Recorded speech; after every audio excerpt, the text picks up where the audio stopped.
Pessoal, bom dia, né, primeiramente. Eu quero dizer assim, em primeiro lugar, que eu estou muito, como que eu vou dizer, né? Estou muito contente, não só por mais um trabalho que Deus permitiu a gente fazer, mas eu estava até conversando com a minha esposa ontem. Toda vez que eu tenho o compromisso assim de entregar o sermão, de ser um ministro que vai expor a palavra de Deus, apesar de eu fazer isso há muitos anos, não vou falar os anos porque senão eu revelo a minha idade, mas sempre dá aquele frio na barriga, sempre dá, é impressionante. E ontem eu estava achando estranho que eu não estava com esse frio na barriga. Falei, não, alguma coisa está errada, porque eu tinha que estar com esse frio na barriga. E aí eu falei, uma coisa que eu comentei com a Patrícia, eu falei, geralmente, quando eu entrego aqui uma palavra, não só aqui, mas principalmente aqui, que aqui é o lugar que eu mais... Aqui é a minha casa, vamos dizer, né? Geralmente, vocês lidam com o Mateus teólogo. É aquele Mateus que expõe o sermão, é aquele Mateus professor, né? Aquele Mateus assim que tem essa característica. E eu até brinco, né? Que o pessoal fala assim, nossa, você se vê fazendo outra coisa? Você se vê fazendo outra coisa além de ensinar? Eu falei, não. Por quê? Porque é a única coisa que eu sei fazer mais ou menos. Eu não sei fazer mais nada. Eu só sei isso. Então, por isso, geralmente, o pessoal atribui a minha imagem o Mateus professor, o Mateus teólogo. Mas aqui, pessoal, hoje, eu confesso que vocês não vão ver tanto o Mateus teólogo. Vocês vão ver o Mateus como ele é. Não que, lógico, né, não tem como dissociar uma característica que o próprio Deus deu para a gente, para a honra e glória dele. Mas, assim, hoje vocês não vão ver muito o Mateus professor. Vocês vão ver mais o Mateus, assim, expondo a palavra como numa conversa de café da manhã. Sabe, uma conversa, assim, bem mais informal. E o fato de eu não estar sentindo essa dor no estômago era por isso. Porque, sim, eu vou apresentar um sermão, a gente vai ler um texto, eu vou expor o texto, de acordo com o tema que eu estou proposto a falar, mas é mais uma conversa, até em tom confessional, na maioria das vezes que vocês vão perceber isso. Então, irmãos, esse também é um fator que não me deixou com frio na barriga, mas o outro é que eu me sinto em casa. Eu estou em casa. Então, assim, esse frio na barriga não está mais tanto borbulhando no meu estômago, porque eu estou em casa junto com os meus irmãos. Então, aqui eu não preciso ter vergonha de expor as minhas mazelas. Aqui eu não tenho vergonha de expor que... a Ana brinca muito, assim, lá no PGD, que aí eu falo, né, gente... eu pequei nisso, e Deus revelou a graça. E a Ana, como assim, Ana Paula, né? Como assim, Mateus, você? Se você está desse jeito, a gente então está no inferno já. Eu falei, não, é que vocês não conhecem. Às vezes tem-se uma imagem do Mateus que não é a imagem verdadeira. Mas então hoje eu estou assim nessa liberdade mais expositiva, vamos dizer assim, beleza? Dito isso, pessoal, vamos abrir as Bíblias em Atos, no capítulo 16. A gente vai ler um texto já bastante conhecido, já bastante explorado, mas eu quero explorar mais algumas coisas que não são necessariamente novas, mas serão vistas sobre um prisma diferente. Então, pessoal, só para os irmãos que não saibam, até para se situar no tema do sermão, eu escrevi um livro, né, chama Anatomia de um Milagre. E por que eu escrevi esse livro? Porque geralmente as pessoas veem, né, a minha situação física, veem as minhas limitações, mas não vê os detalhes da coisa, não vê os detalhes do dia a dia, não vê as lutas, né? Principalmente, né, que é o maior relato, assim, foi uma experiência que na minha vida foi uma virada de chave total. que foi o que aconteceu no dia 23 de junho de 2023. Foi uma experiência, assim, marcante. Só que essa experiência marcante, na verdade, foi todo um resultado de coisas que Deus já tem permitido e trabalhado na minha vida, para honra e glória dele.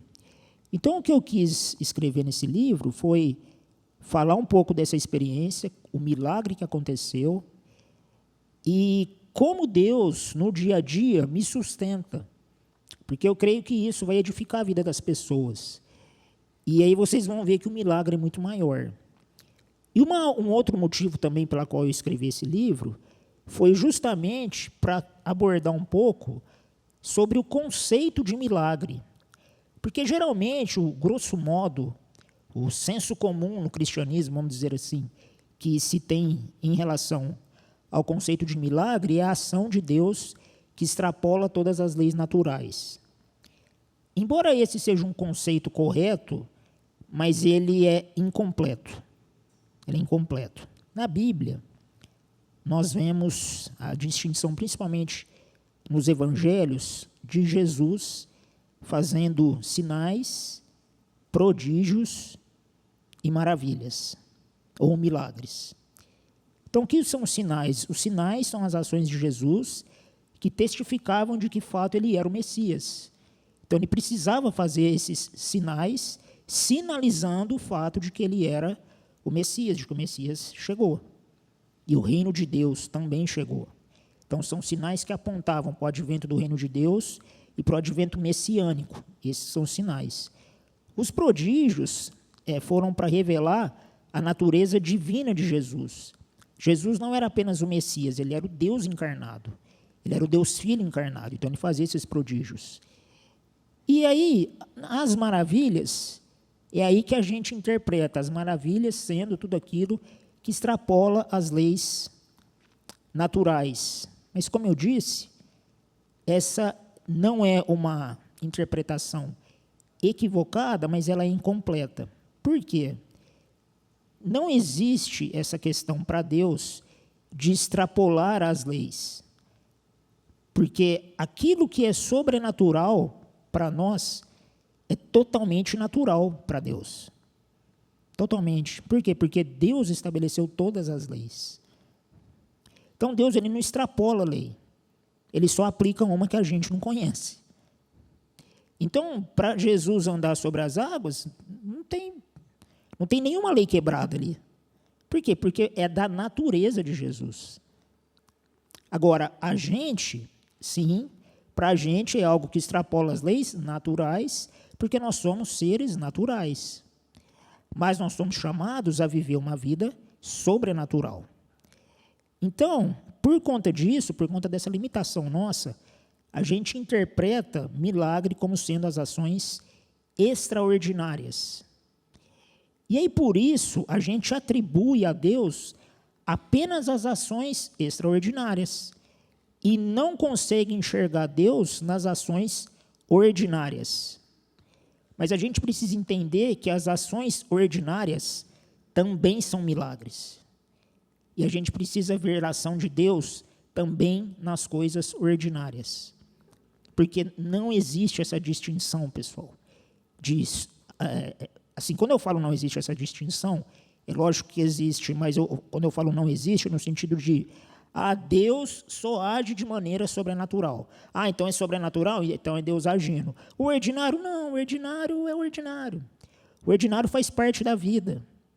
Eu estava conversando com a irmã aqui, né, a irmã Laurinda aqui, ali, e aí ela falando, né, ela estava comentando de que eu quebrei a mão, ela falou, nossa, irmão, eu já quebrei tantas partes do meu corpo. E aí ela falando, né, da luta dela, de tudo que ela passou, em prol do Evangelho. E ela com 89 anos, se a senhora não me fala que tinha 89 anos, eu não ia acreditar nunca. Eu não dou 80 anos para a senhora está muito forte, muito conservada. É impressionante. E aí a irmã falando ali, e eu pensando, gente, ou não é milagre? Ou não é milagre a vida dela? É um milagre. Então, aqui é só a introdução, tá? A gente precisa mudar o prisma, o paradigma das coisas. Essa semana nós viajamos para Goiânia, e aí teve um momento na viagem que o caminhão jogou assim, né? O caminhão, ele quis fazer uma ultrapassagem, ele não viu ninguém do lado, nem deu certo, ele jogou, e aí a Patrícia estava dirigindo, ela teve que fazer ali um malabarismo ali no volante para o carro não rodar e não sair da pista. Mas ali foi graça de Deus mesmo. Só que é uma coisa que, no decorrer da viagem, a gente esqueceu. Passou. Foi um momento ali, né, que o caminhoneiro errou, Deus guardou, beleza. Só que aí a gente acaba jogando no pacote do cotidiano, no pacote do ordinário. Não, foi ali, o cara errou, a Patrícia mostrou uma habilidade na pista ali, beleza. Não, foi milagre. Foi um livramento. Então, a gente precisa estar atento que, assim como um cristão, em todo momento ele está cultuando a Deus, em todo momento está acontecendo um milagre na nossa vida, em todos os momentos. Irmãos, tudo é milagre, tudo é milagre. O fato de eu estar aqui falando com vocês e vocês compreendendo é milagre. A gente precisa aprender a ver Deus nas pequenas coisas. Tem um livro assim, que me ajudou muito nisso, que é o livro Liturgia do Ordinário.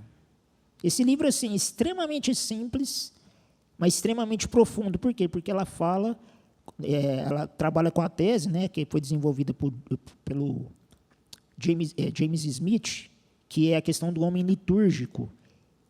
Então, o homem litúrgico, por conta da sua natureza religiosa, ele vai cultuar a Deus em todos os momentos da sua vida. Só que ele precisa ter o quê? Consciência disso. Ele precisa ter consciência que ele, por ser um ser humano, e ser humano tem uma essência religiosa, ele vai cultuar algo ou alguém. Consciente disso, o que nós temos que ter em mente? Que já que eu vou cultuar algo ou alguém, de maneira consciente ou inconsciente, que nós cultuemos a Deus. Então, ajustar a nossa vida totalmente à palavra de Deus, a fim de que a gente cultue a Deus com toda a nossa vida. Só que essa consciência é um milagre. A gente se conscientizar dos nossos pecados é um milagre. Lá em Marcos 2, fala da cura de um paralítico. Nossa, eu nem li o texto, né, mas eu vou ler, prometo. Fala da cura de um paralítico. E é interessante que os 4 amigos daquele paralítico que o levaram até Jesus, o que eles queriam? A cura física. Eles criam que Jesus poderia curar. E eles queriam que Jesus restabelecesse, não porque ele era coxo de nascença, mas fizesse ele andar. E Jesus fez ele andar. Jesus fez um milagre. Mas teve um milagre anterior a esse. Qual foi o milagre anterior? O perdão do seu pecado. Então, antes de Deus estabelecer a cura física, Deus estabeleceu o perdão dos seus pecados. E o ato de Deus, na pessoa de Jesus, perdoar os nossos pecados, é milagre ou não? Óbvio, é milagre. Irmãos, a nossa conversão é milagre, tudo é milagre. Se a gente pensar na ressurreição de Jesus, no processo de regeneração do homem, a sua graça, tudo é milagre. Dito isso, pessoal, vamos ler o texto de Atos 16. Eu quero ler com vocês apenas os versículos 23 a 26. Atos 16, 23 a 26. Só contextualizando, pessoal, esse texto aqui é a narrativa de Lucas, quando ele conta quando Paulo e Silas, que estavam evangelizando na cidade de Filipos, eles ali foram presos, foram açoitados, né? Eles expulsaram o espírito de adivinhação, né? Expulsaram ali um espírito maligno que estava atuando numa moça, e essa moça trazia lucro ali para alguns senhores, que eram senhores sobre aquela moça. E aí, esses senhores, como acabou a fonte de lucro deles, eles ficaram pé da vida com Paulo e Silas, e aí instigaram ali as pessoas na cidade. O capítulo 16 fala de toda essa trajetória, né? mas só situando aqui para a gente analisar o milagre que aconteceu ali, a anatomia desse milagre. E aí, enfim, né, eles foram presos, mas antes de serem presos, eles foram açoitados com vara e depois o chicote. E aí eles foram presos mesmo, amarrados os seus pés ali numa corrente e num tronco. Mas vamos lá. Atos 16, 23 a 26 diz assim: E depois de lhes darem muitos açoites, os lançaram no cárcere, ordenando ao carcereiro que os guardasse com toda a segurança. Este, recebendo tal ordem, levou-os para o cárcere interior. Quando fala cárcere interior, pessoal, é calabouço. A coisa é lá embaixo mesmo. E lhes prendeu os pés no tronco. Por volta da meia-noite, Paulo e Silas oravam e cantavam louvores a Deus, e os demais companheiros de prisão escutavam. De repente, sobreveio tamanho terremoto que sacudiu os alicerces da prisão. Abriram-se todas as portas e soltaram-se as cadeias de todos. Então a gente vê, pessoal, que no versículo 26 existe o quê? Um milagre sobrenatural. Existe uma ação sobrenatural de Deus. Uma ação muito sobrenatural, podemos dizer. Imagine você estando preso, e aí, de repente, como diz o texto aqui, sobreveio...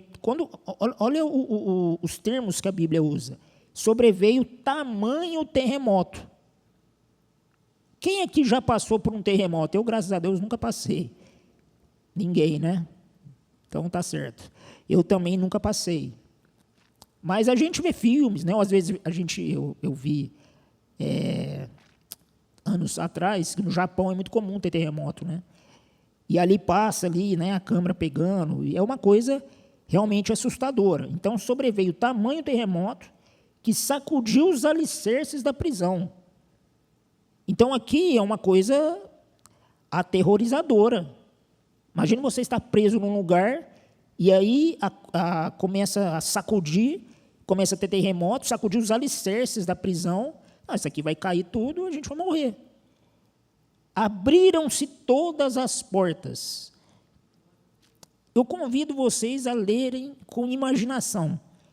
Imagine-se nessa situação, numa prisão, sofrendo um terremoto que sacudiu os alicerces da prisão, todas as portas foram abertas e soltaram-se as cadeias de todos. Então, todas as portas das celas foram abertas e as algemas foram soltas, de maneira milagrosa.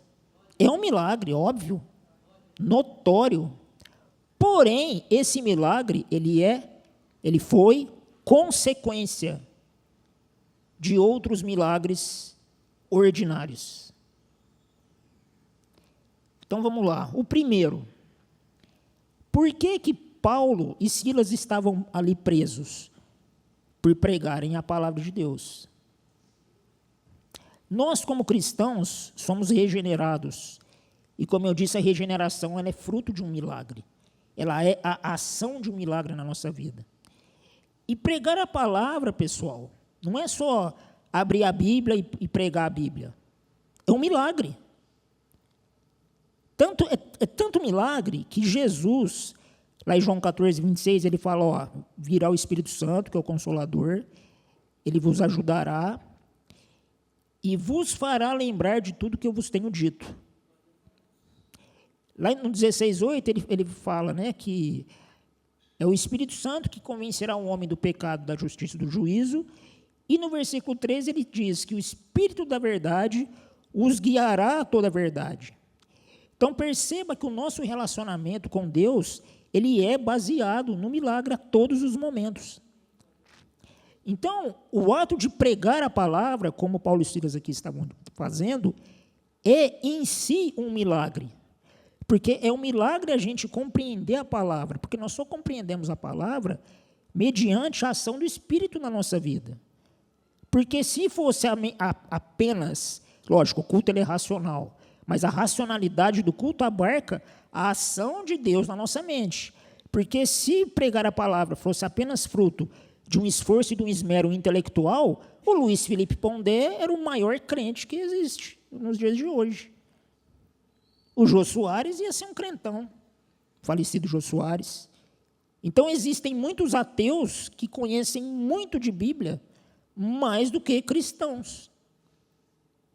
Se a gente pega, por exemplo, cristãos liberais, obviamente eles distorcem totalmente a mensagem bíblica, eles distorcem a ortodoxia, mas são homens extremamente letrados, são intelectuais de peso, mas eles não têm a ação do Espírito sobre a vida deles.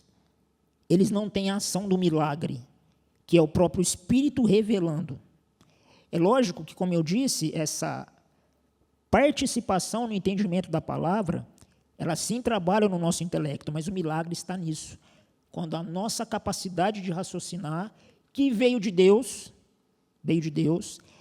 ela se ajusta à palavra de Deus, é isso que o apóstolo Paulo fala lá em Romanos 12:2, de conformar, não se conforme com o mundo, mas renove a sua mente, para que experimenteis a boa, perfeita e agradável vontade de Deus. O que é esse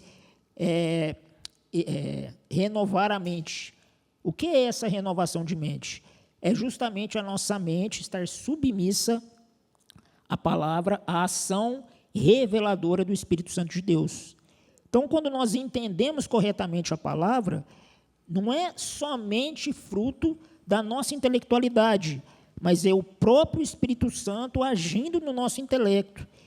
Isso é milagre. Então, quando a gente vê o Bispo Éder pregando sermões aqui maravilhosos, você vê que primeiro Deus fez um milagre na vida dele, e ele transmite isso. E a transmissão do sermão dele já é um milagre, e à medida que o milagre da transmissão da palavra está sendo feito, o milagre da recepção da palavra por nós também está sendo realizado. Irmãos, tudo isso é milagre.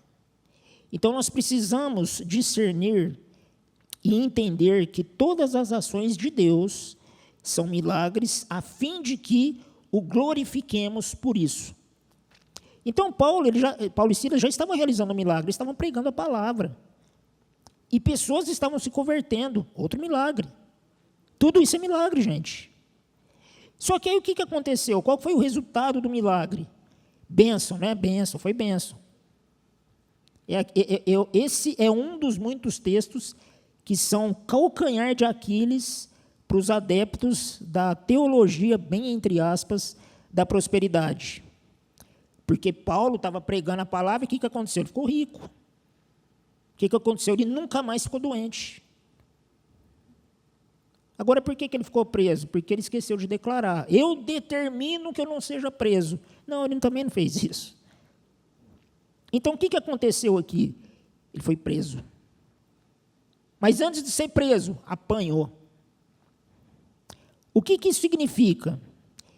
Que as consequências do milagre de Deus, muitas vezes, não vão ser coisas boas. Ou seja, a ação do milagre de Deus não vai impedir de que o crente passe por lutas. Só que qual que é o milagre aí? É a maneira como Deus age na vida do crente, passando pelas lutas. Então, irmãos, as lutas virão.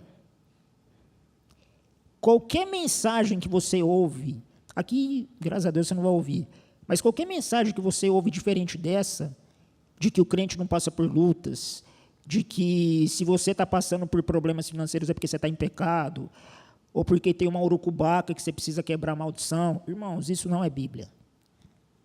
As pessoas que pregam isso precisam de um milagre da revelação da palavra, porque eles não têm. Porque a Bíblia não diz isso. Então, é fato que nós passaremos lutas. É fato que nós passaremos por dificuldades. É fato que nós seremos perseguidos. É fato que as pessoas nos odiarão.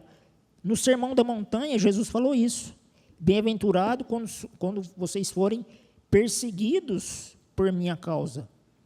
E aí depois, lá na carta de João, ele vai dizer: o mundo vos odiará, porque o mundo me odeia. Então, se nós realmente somos discípulos de Cristo, não tem muito o que esperar desse mundo, irmãos. Nós seremos odiados. Mas isso não pode impedir a gente de realizar o milagre de pregar a palavra de Deus. Porque, como eu disse, o ato de receber a palavra de Deus é um milagre. Mas tão milagroso quanto receber é proferir.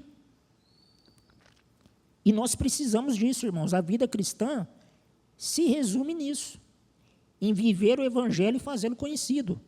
Em viver o evangelho e proclamá-lo. É isso. E era o que eles estavam fazendo. Só que aí o que? Veio as lutas. E quem não passa por luta, irmão? Todos nós passamos. E é muito interessante que, enquanto eu estava de licença, né, que eu fiquei 6 meses parado em casa, me recuperando, isso em 2023, depois daquela experiência de quase morte, que Deus ali realizou um milagre, esse sim, extraordinário, reconhecido pelos médicos, enfim. Um texto que Deus falou muito comigo, e eu tenho como base até hoje, é o texto de Mateus 14, quando Jesus anda sobre as águas, e ele chama Pedro para andar sobre as águas. Tanto que no livro tem um capítulo só sobre ele. E, na verdade, eu escrevi ele para mim. Eu escrevi ele mais para mim do que para edificar a vida dos outros. Eu estou confessando aqui o meu pecado. Então, vira e mexe. Ontem mesmo eu fiz isso. Eu estava numa situação bem difícil, a minha esposa conversou comigo, aplicou uma terapia ali, foi uma benção.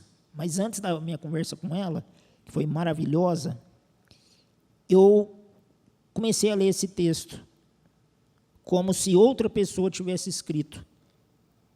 E eu falava, cara, eu esqueci totalmente de aplicar aquilo que Deus falou comigo e eu registrei.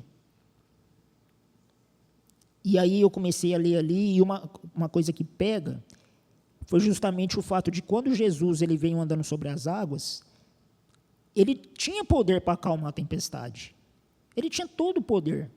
Tanto que ele fez isso depois.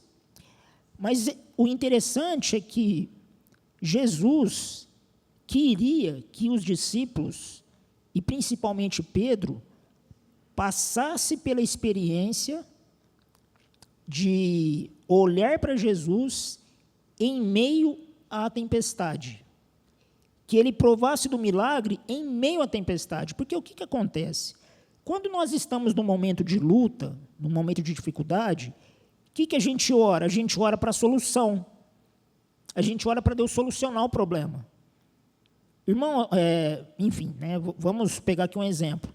A irmã adoece. Beleza, ela adoece, ela está ali doente. Ok. No natural, como qualquer pessoa, eu também faço essa oração. O que nós vamos orar? Para Deus curar. Para Deus solucionar aquele problema. Para que Deus extingue aquela doença. Só que, assim como Jesus fez com Pedro, o que às vezes Jesus permite para nos ensinar? Não, eu não vou livrar você dessa enfermidade, eu não vou livrar você da dificuldade. Eu vou fazer você vencer comigo. Então, nós vamos juntos passar por essa dificuldade, mas você vai enfrentá-la. Porque o ato de você enfrentar essa luta, o ato de você enfrentar essa dificuldade, é nisso que o milagre se manifesta. Por exemplo, Jesus ele tem o poder de me curar, de eu voltar a ter os meus 1,82 m que eu tinha, né, na minha adolescência. Ele pode fazer eu saudável de novo, ele pode. Só que se eu estivesse pregando aqui totalmente saudável, o corpo que eu tinha 28 anos atrás, quem não me conheceu poderia falar, tá, mas não tem nada demais. Ele é um menino saudável expondo a palavra de Deus. Nada mais que isso. Agora, né, quando alguém me vê, como eu e a Patrícia, a gente brinca, né, nesse fubá todo, aí sim fala, não, só pode ser milagre. O cara numa fubazeira dessa, com trem no nariz, com esse negócio aqui, cara, é milagre. Não tem outra explicação. E realmente não tem outra explicação. Então, o passar pelo problema é nisso que o nome de Deus é glorificado. E é isso que a gente precisa aprender, pessoal. Porque nós passaremos por dificuldades. E, infelizmente, nós, como igreja, eu falo isso bem infelizmente mesmo, nós recebemos uma herança neopentecostal de que trata a ação de Deus como mágica. É aquela coisa da palavra mágica, onde a expressão em nome de Jesus se torna um abracadabra. E a heresia está aí. Ah, eu estou enfermo. Em nome de Jesus, eu determino que eu seja curado pelo poder de Deus. Não, filho, isso não é palavra mágica. Qual que é a oração que nós precisamos fazer? Seja feita a sua vontade, assim na terra como no céu. Em Mateus 8, existe ali a cura do leproso, que aquela oração para mim também foi marcante, muito marcante. Ela é marcante. Eu já li ela assim, bem antigamente, mas até hoje ela me marca. Que foi a oração que aquele leproso fez. Aquele leproso, ele estava ansioso por encontrar Jesus. E aí ele encontra Jesus. Só que qual que é a oração dele para Jesus? Senhor Jesus, há tanto tempo que eu estou te procurando, agora que o Senhor chega, por favor, me cura aqui, tira eu da lepra. Eu quero ser limpo da lepra. Eu creio no Senhor, eu confio no Senhor, então me limpa aí, Jesus, você tem um poder. Não falou nada disso.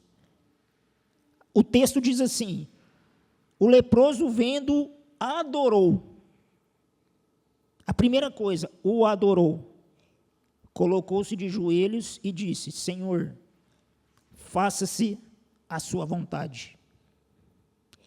Irmãos, imagina a gente numa situação difícil e a gente orando para Deus, Senhor, seja feita a sua vontade. Isso é ou não é milagre? Só pode ser, irmãos. Porque no natural a gente quer ficar livre logo. Quantas vezes eu já orei, né, no começo da coisa, Senhor, tira isso de mim, tira isso de mim, tira isso de mim.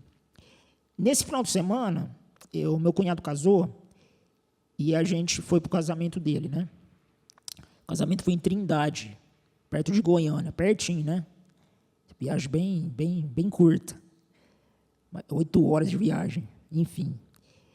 E aí foram várias coisas ali que Deus falou comigo, né? Mas uma coisa que não foi Deus que falou, assim, foi Deus falando comigo, mas eu nos meus pensamentos, né? Eu estava ali, a festa rolando, o meu cunhado, ele é um ímpio, ele conhece a palavra, mas é um ímpio, então aquelas músicas horrorosas, mas o casamento foi muito bonito, foi num lugar maravilhoso, enfim, foi um casamento realmente de primeira mesmo, né? Foi muito bonito, uma estrutura impecável, enfim. E aí na festa, eu estava ali sentado, né, bem na última ali, porque quem me conhece sabe que eu não gosto muito de festa, e aquela barulheira, banda tocando, aquelas músicas horrorosas, e aí aquele povo dançando, cantando, bebendo, e eu fui o padrinho, então, para eu entrar foi bem difícil para mim, foi bem cansativo. O lugar lá era um lugar de grama fofa, assim, então, para eu ficar puxando a minha jandira, o cilindro, né, de oxigênio, ele já é pesado, numa grama, então, ele triplica de peso, então, eu estava extremamente cansado. E aí eu sentei assim, esbaforido, e aquela música alta, aquele ambiente, eu louco para ir embora dali. E aí eu comecei a olhar, né, várias pessoas ali, a maioria das pessoas cantando, né, bebendo. E eu parei assim e falei, Deus, o Senhor sabe que eu quero fazer a sua obra. Eu quero ter saúde, Deus, para fazer a sua obra. Eu preciso de ter saúde para fazer a sua obra. Eu queria fazer tanto para Deus, mas, infelizmente, o meu físico não permite. E eu entrei numa crise ali, irmãos. Eu entrei numa luta ali. Porque eu falei, por que essas pessoas têm saúde para servir o diabo? E eu que quero servir ao Senhor, padeço desse jeito, não consigo ir caminhar 10 metros sem parar para respirar. Daí veio toda aquela luta na minha cabeça. Falei, Deus, eu nem preciso ser curado, só me dá permissão, me dá só um pouquinho mais de saúde. E aí eu comecei a lembrar, lógico que foi Deus falando comigo. E aí eu comecei a lembrar, falou, mas o milagre está justamente aí. O milagre é fazer o que você faz, tendo as limitações que você tem. Porque fica claro que não é nas suas forças. Porque fica claro que é eu te sustentando. Fica claro que só é por milagre. Porque se eu fosse saudável, sim, o fato de ser saudável também é um milagre. Mas nessa circunstância, o milagre é maior. Ele é mais visível. Então, às vezes, a gente vai passar por lutas, pessoal, e não encare isso como um abandono de Deus. Porque muitas pessoas veem isso como abandono de Deus, começam a questionar Deus. Mas não.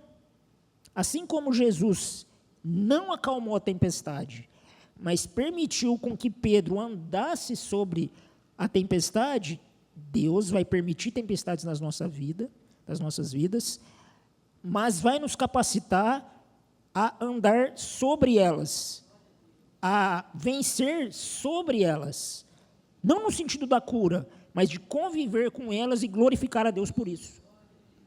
Isso é cristianismo, irmãos. E é isso que a gente vê aqui, no versículo 23. E depois de lhes darem muitos açoites, os lançaram no cárcere, ordenando ao carcereiro que os guardasse com toda a segurança. Olha que prosperidade maravilhosa, né? Que Paulo e Silas receberam. Eles foram presos.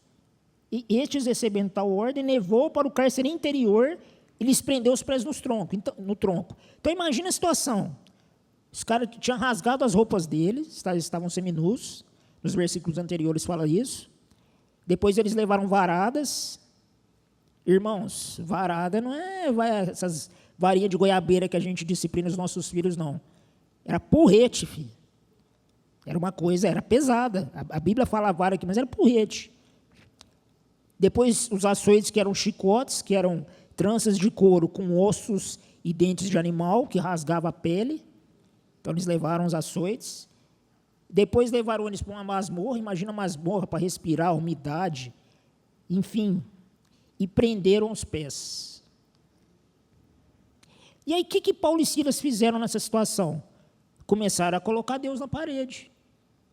Senhor Jesus, nós determinamos a mudança dessa situação. Foi isso que ele fez? Foi isso que eles fizeram? O que eles fizeram? Por volta da meia-noite, Paulo e Silas oravam e cantavam louvores a Deus. Irmãos, imagina essa situação. Eu fico pensando aqui, esses dias eu estava lendo esse texto, não era nem sobre esse texto que eu ia pregar outra coisa. Mas eu fiquei pensando, cara, às vezes a gente acha que a gente tem luta. Aí eu olhei, eu com meu braço quebrado, toda essa situação. Às vezes a gente acha que a gente tem luta e a gente tem o direito de questionar Deus. Nossa, Deus, mas o Senhor poderia me aliviar um pouco, né? Mas olha aqui, irmãos. Hoje existem pessoas que ousam dizer que sofrem perseguição pelo Evangelho. Irmãos, pelo amor de Deus, perseguição é isso aqui. Perseguição ao nível apostólico, nível hard, é isso aqui. E como eles agiram nessa situação? Como eles agiram na circunstância? Cantando e orando a Deus. Isso é milagre, irmãos. A gente adorar a Deus em meio a circunstâncias difíceis, isso é um milagre não maior, mas é tão milagre quanto a abertura das portas, quanto o terremoto que aconteceu no versículo 26. É tão milagre quanto. Só que, por conta da diferença que, infelizmente, nós fazemos, o que a igreja tem buscado? A igreja só busca o quê? O sobrenatural. A igreja só busca o quê? A libertação. A libertação das cadeias, a libertação. E não é errado, pessoal. Não é errado a gente buscar isso. Porém, nós temos que entender que o cristianismo também passa pelo milagre de vencer as dificuldades com Cristo. E o texto aqui é tão interessante que ele diz aqui, né, cantaram louvores a Deus e os demais companheiros de prisão escutavam. Então, imagina, eles estavam no calabouço, no cárcere interior, e paredes grossas, obviamente, e o pessoal lá de cima ouvia. Eu estava passando esse estudo, né, para o culto domiciliar que a gente faz lá em casa, e aí eu comentei com os meus filhos, né, eles não estavam cantando e orando aquelas coisas baixinhas, igual a gente faz, né, porque tem vergonha. Aleluia, não, era coisa alta. Todos escutavam. Então, eles estavam orando de maneira fervorosa. Com certeza. Então, o que isso nos ensina? Que o nosso louvor diante das dificuldades, eles precisam ser explícitos. Não no sentido de nos gloriarmos, mas para gloriarmos a Deus, a fim de evidenciarmos esse milagre. A fim de evidenciarmos a ação de Deus na nossa vida. Nossa, olha, a Thelma está passando tanta dificuldade, mas ela está ali firme, você não vê ela murmurar. Todas as dificuldades que ela passa, ela sempre dando glória a Deus. Só pode ser por Deus. Só pode, irmãos, porque nós somos falhos. Se fosse depender da gente, a gente ia viver reclamando. Eu falo por mim. Agora, Deus no seu milagre faz a gente o quê? Não olhar para as dificuldades, mas olhar para como Deus tem feito a gente superar essas dificuldades. Esse é o negócio, esse é o milagre. O Salmo 121 diz assim: eleva os meus olhos para os montes. De onde me virá o socorro? O meu socorro vem do Senhor que fez os céus e a terra. Irmãos, o ato de elevar os olhos, isso fala de transcendência. Ou seja, elevar os olhos fala de eu deixar de olhar para as minhas circunstâncias e olhar para Deus, porque nele eu tenho socorro. Só que elevar os olhos para Deus não significa que nós seremos livres dos nossos problemas, mas significa que o socorro dele virá para nos ajudar a passar por isso. Só que nós, como eu disse, a gente não quer passar pelas dificuldades, a gente quer se livrar delas. A heresia está aí. Então, que nós possamos entender que o milagre está em passar por dificuldades, mas ver Jesus operando na nossa vida neles, nos fortalecendo. Existe uma área da teologia que chama teodiceia. O que é teodiceia? Ela visa explicar a existência de Deus e a existência do mal. Ou seja, o mal existe, mas Deus não pode ser considerado a origem do mal. E o fato do mal existir, isso não anula a bondade de Deus. Então, a teodiceia vai explicar isso. E são 5 teodiceias, e tem uma, eu não vou falar de todas aqui, por causa do tempo, eu já estou terminando, mas tem uma que é a teodiceia pedagógica. O que é a teodiceia pedagógica? É a teodiceia que ensina a gente não só a passar pelo mal, mas a aprender com ele. Foi o que Jesus fez com Pedro. Jesus ali estabeleceu uma teodiceia pedagógica. Ou seja, ó Pedrão, é o seguinte, eu não vou acalmar a tempestade, mas eu vou fazer você andar por ela. E eu, nesses anos todos que eu convivo com essa deformidade, eu tenho aprendido muito. E eu falo com toda segurança. Se eu não tivesse passado por tudo que eu passei, eu não seria o que eu sou hoje. Não que eu seja grande coisa, mas assim, eu não seria o que eu sou hoje. Eu não seria um ministro do Evangelho, eu não seria casado, eu não seria. Se dependesse de mim, não seria. Mas então Deus permite, na sua soberania, que é uma coisa também que a gente não entende. O apóstolo Paulo, lá em Filipenses 4:8, ele fala da paz que excede todo o entendimento. E é essa paz que a gente precisa viver. Não se desesperar. Eu estou falando tudo isso aqui, irmãos, mas a minha esposa sabe o tanto que eu estava desesperado, o tanto que às vezes eu fico desesperado. Ontem mesmo, o meu concentrador chama estacionário, né, que é o fixo, que ele fica lá em casa, eu uso ele, e aí ele parou de funcionar direito, só que eu não percebi. E aí eu comecei a me sentir cansado. Falei, gente, mas o que está acontecendo? Nem estou fazendo tanta coisa assim. Aí eu tenho um oxímetro em casa, aí eu pus assim, eu estava saturando abaixo, bem abaixo do que eu devo saturar. Falei, gente, mas não é possível.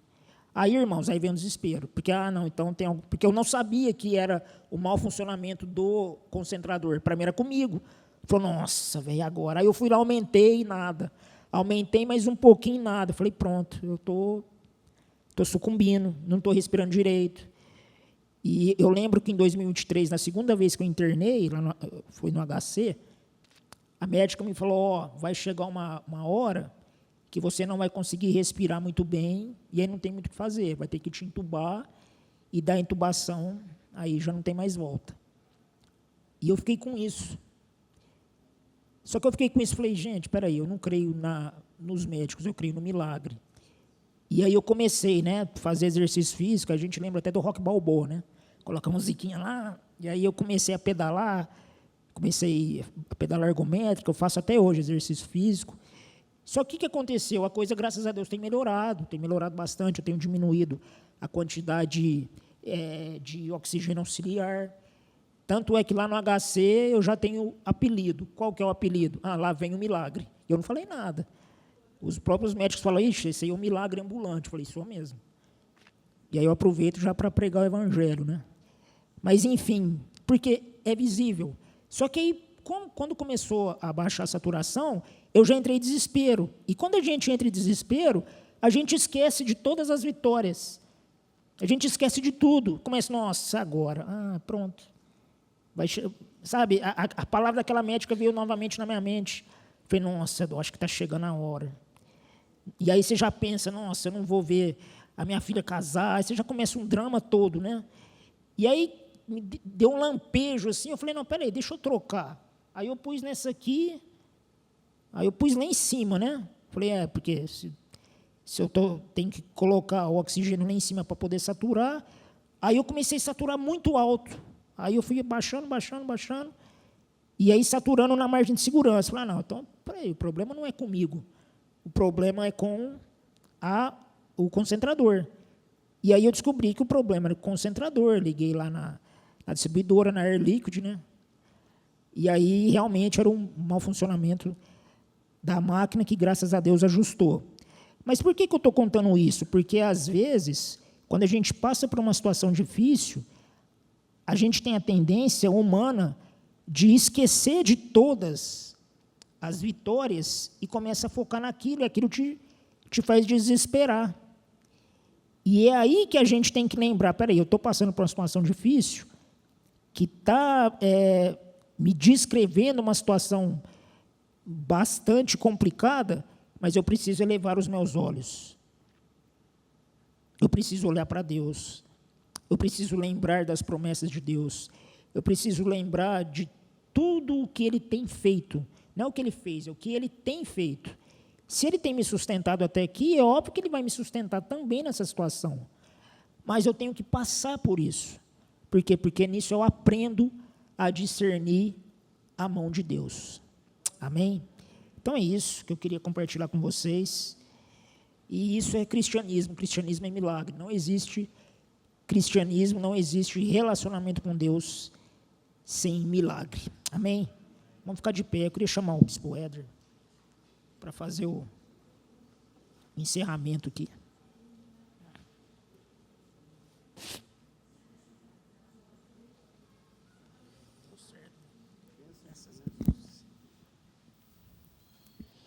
Depois dessa introdução do livro, percebe-se que vale muito a pena, né? Você adquirir o livro, né? E absorver esse conhecimento prático que o Mateus tem na sua vida diária, né? Numa luta aí que tem servido de exemplo para todos nós. Amém? Vamos orar ao Senhor?